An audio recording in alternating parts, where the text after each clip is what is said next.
سے وہاں المدح للہ نہیں ہے، الحمدللہ ہے، اس لیے کہ اللہ لا الہ الا ہو الحی القیوم، وہ زندہ ہے، جی زندہ ہے، اسی لیے وہ تمام حمد کے لائق ہے۔ اچھا، اس کے بعد اللہ، ایسا کیوں نہیں کہا گیا الحمد للخالق رب العالمین، الحمد للقادر رب العالمین، الحمد للمالک رب العالمین؟ کوئی صفت کیوں نہیں لائی گئی؟ اللہ کا نام کیوں لایا گیا؟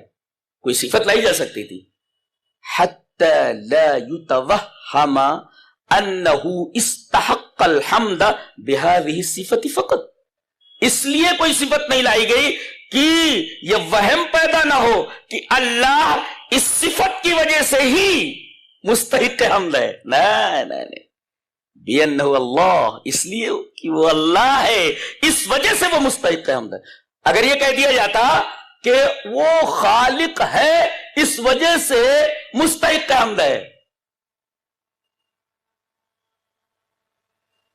کسی صفت کی وجہ سے اللہ تبارک و تعالی مستحق حمد نہیں ہے، بلکہ اس وجہ سے ہے کہ وہ اولا ہے، ذات کے اعتبار سے وہ مستحق حمد ہے، اس وجہ سے اللہ لائے گا۔ اور اللہ کے بعد رب ہے، اللہ اور رب میں فرق سمجھتے ہیں؟ امام ابن قیم رحمہ اللہ، اللہ اکبر، ابن تیمیہ کے شاگرد ہیں، اور تفسیر میں وہ باریکیاں ہیں، پڑھے تو آدمی کے وجدان پر حیرت طاری ہو جائے۔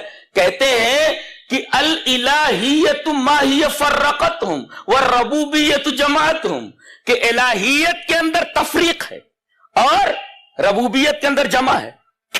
کیا مطلب؟ فاللہ رب الجمیع، اللہ سب کا رب ہے، کافر کا رب ہے، مومن کا بھی رب ہے۔ پانی برستا ہے جو ربوبیت لیے ہوئے ہوتا ہے تو صرف مومن کے کھیت میں نہیں برستا بلکہ کافر کے بھی کھیت میں برستا ہے۔ اللہ رب الجمیع، فاسق کا بھی رب ہے، جو روز اسے گالیاں دیتا ہو، جو روز اسے برا بھلا کہتا ہو، جو اس کا انکار کرتا ہو، جو اس کو نہ مانتا ہو، ایتھیسٹ ہو، سب کا رب ہے، وہ سب کو پالتا ہے، اللہ سب کو پالتا ہے۔ اور پالتا کیسے ہے اللہ؟ ربوبیت۔ ایک صاحب 70 سال کے تھے، بزرگ تھے، ان کو کچھ ہارٹ پرابلم ہوا، ان کو ایک اسپتال میں ایڈمٹ کیا گیا، ماہر جراح قلب نے ان کا آپریٹ کیا، ان کا آپریشن کیا، اور دل کے اس مرض کو کنٹرول کر لیا گیا۔ یہ آپریشن 3 گھنٹہ چلا۔ بعد میں ڈاکٹر نے بل بھیجا 8 لاکھ کا۔ ڈاکٹر کھڑا ہوا ہے، اس کے ساتھ اس کے اسسٹنٹس ہیں، بل دیکھ کر رونے لگے۔ تو ڈاکٹر نے کہا کہ آپ کیوں پریشان ہو رہے ہیں؟ اگر آپ کہیں تو میں بل کم کر سکتا ہوں، چلیے 5 لاکھ دے دیجیے، 4 لاکھ دے دیجیے۔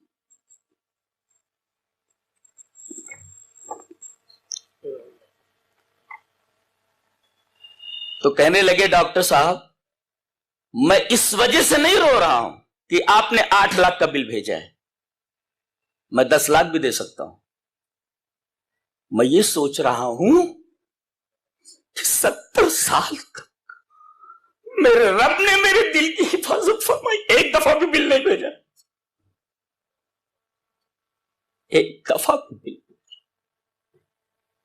آپ نے 3 گھنٹہ میرے دل کی حفاظت کی تو آپ نے 8 لاکھ کا بل بھیج دیا۔ میں یہ سوچ رہا ہوں کہ 70 سال سے میرا رب میرے دل کی حفاظت کر رہا ہے، اس نے ایک دفعہ بھی میرے پاس بل نہیں بھیجا۔ الحمدللہ رب العالمین۔ میں کہتا ہوں کہ جس طرح وہی عبادت کے لائق ہے کہ اس کے علاوہ کوئی عبادت کے لائق نہیں، میں یہ کہتا ہوں کہ وہی سچی محبت کے لائق ہے، اس کے علاوہ کوئی حقیقی محبت کے لائق نہیں۔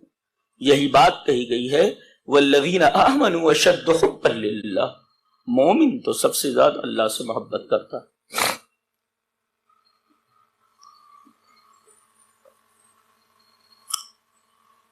اللہ اور رب میں فرق سمجھ میں آیا؟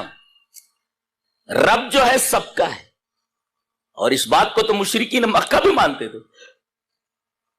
کہا جاتا تھا میرے رسول آپ اسے کہیے ان کو پیدا کرنے والا کون؟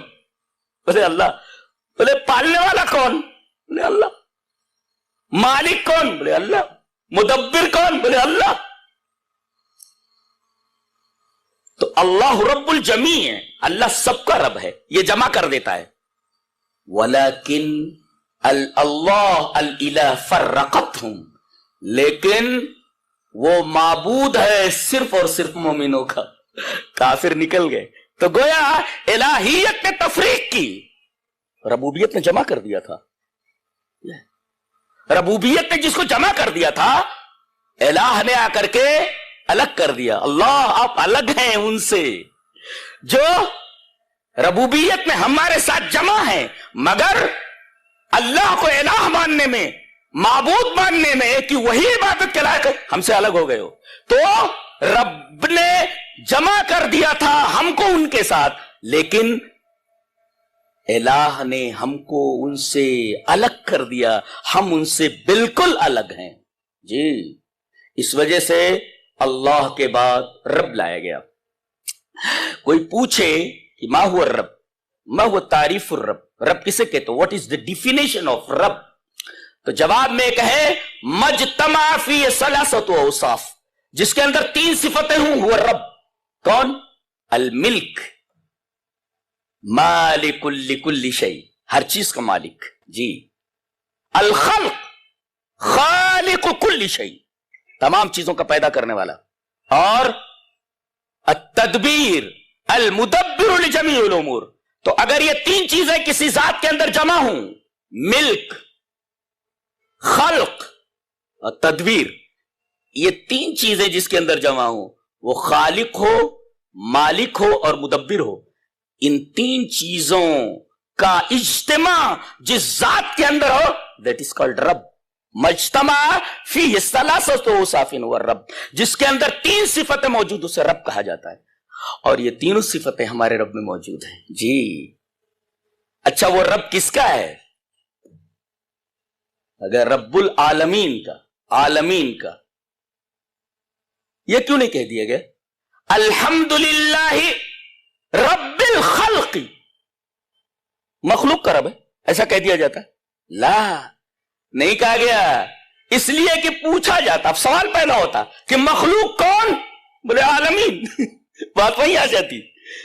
خلق کون، مخلوق کون؟ بولے عالمین. اللہ تبارک و تعالی نے خود رب العالمین کی تفسیر فرمائی ہے، اس لیے کہ قرآن کی تفسیر قرآن سے ہوتی ہے. تفسیر القرآن بالقرآن، تفسیر القرآن بالسنہ، تفسیر القرآن باللغہ، تفسیر القرآن بالاسرائیلیات، تفسیر القرآن بالرائے المحمود، تفسیر القرآن بالتفسیر الاشعری وغیرہ وغیرہ وغیرہ. یہ قرآن کی تفسیر قرآن سے. جی اللہ نے کیا تفسیر کی ہے؟ قال فرعون وما رب العالمین. فرعون پوچھ رہا ہے موسیٰ سے، ارے میرے علاوہ بھی تیرا کوئی رب ہے؟ بولے ہاں. تم میرے رب نہیں ہو، میرا رب کوئی اور ہے. کہا اس کی ڈیفینیشن کیا ہے، کون ہے وہ؟ قال فرعون وما رب العالمین. رب العالمین کس کو کہتے ہیں، کون ہے وہ؟ موسیٰ علیہ السلام کہتے ہیں رب السماوات والارض وما بینہما، آسمانوں کا رب، زمینوں کا رب، آسمانوں اور زمینوں کے درمیان جتنی بھی چیزیں ہیں سب کا رب. اور عالمین کیوں کہا گیا؟ عالمین اصل میں علم سے مشتق ہے، عین لام میم، علم. جی یعنی علم کہتے ہیں نشان کو. آپ جب کسی راستے سے گزرتے ہیں تو جو کو پتھر پر لکھا رہتا ہے یہاں سے یہ گاؤں اتنی دور ہے، تو گویا کہ وہ پتھر علامت ہوتا ہے ہماری منزل کی طرف گائیڈنس کا. ایسے ہی کائنات میں جس چیز کی طرف بھی نظر ڈالو وہ بتاتا ہے، وہ چیز بتاتی ہے کہ کوئی رب ضرور ہے، کوئی رب ضرور ہے. اس لیے کہ ہر چیز پل رہی ہے. جی ایک پیڑ کو دیکھو، آدمی غور کرے، پہلے یہ چھوٹا سا ہے،